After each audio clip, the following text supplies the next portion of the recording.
Chafetz Chaim, jour 10. Gimel, troisième commandement négatif qu'il enfreint. Ve'over nami hamesaper, celui qui dit de la médisance, transgresse également bemadirtiv, ce qui est écrit dans le Deutéronome. Shamer benega atsarat, prend garde à la plaie de la lèpre, l'ishmor meod, de bien prendre garde, de la asot et de faire. Ou pershuv et sifra. Et on a donné le commentaire suivant dans un midrash des règles de la Torah appelé sifra.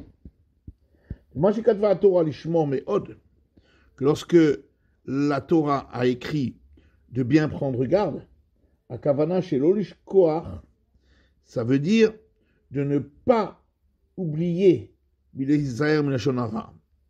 faire très attention de ne pas dire de la médisance, chez l'Otavo Alecha Tsarat, afin que ne vienne pas sur toi la lèpre, à l'idée si pour raser, à cause de cette médisance que tu aurais dite.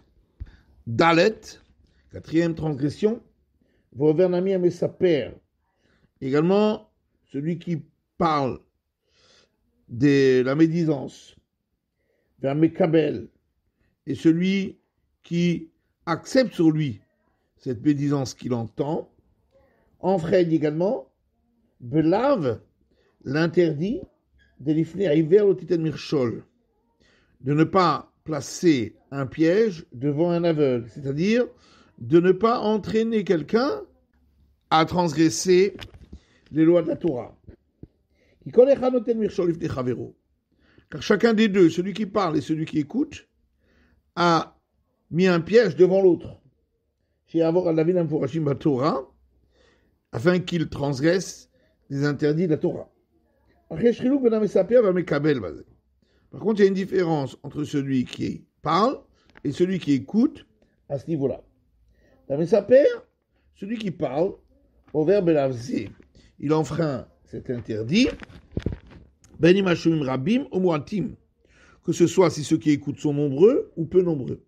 Vadraba, et au contraire, kol sheitrabu hashomrim, plus ceux qui écoutent sont nombreux, itrabe alav alavazé, plus il aura enfreint cet interdit, puisqu'il aura mis un piège et les aura entraînés à participer et à enfreindre un interdit de la Torah.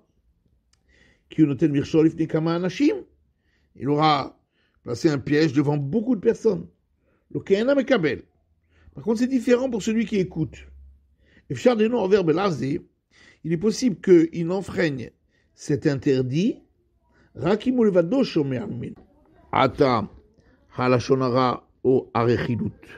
seulement s'il est seul à écouter de lui cette médisance ou ces mots qui entraînent les disputes. Car s'il s'en allait, l'autre n'aurait personne à qui raconter cette médisance, et donc c'est lui qui entraîne que l'autre transgresse.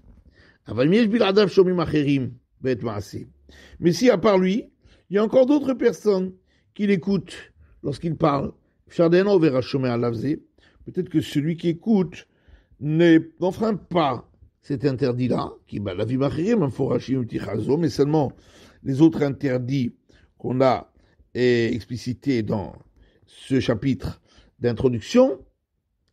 Regarde dans le commentaire Bermaim Chaim, parce que de toute façon, l'autre aurait continué à parler, même si lui n'était pas là. Et tout ça, c'est lorsqu'il est arrivé après que l'autre avait déjà commencé à parler. Mais le premier qui est arrivé et à qui il a commencé à parler,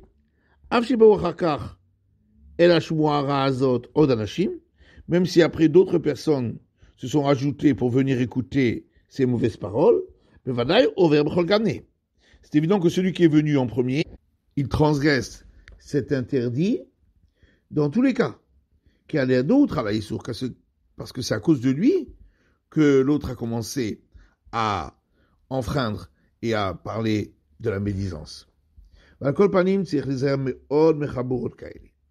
de toute façon, il faut faire très attention à ces groupes-là. De ne pas s'asseoir avec eux, car en haut dans le ciel, tous sont écrits sous le nom d'un groupe de méchanceté. Car ainsi on trouve dans le testament de Rabbi Eliezer le Grand, qu'il a ordonné à son fils, voici les termes, béni mon fils, al teshev b'chaburot, ne t'assois pas avec des groupes qui parlent du mal des autres, car lorsque les paroles montent en haut, elles sont toutes inscrites dans un livre, et tous ceux qui se trouvent là-bas, sont écrits sous le nom d'un groupe de méchanceté.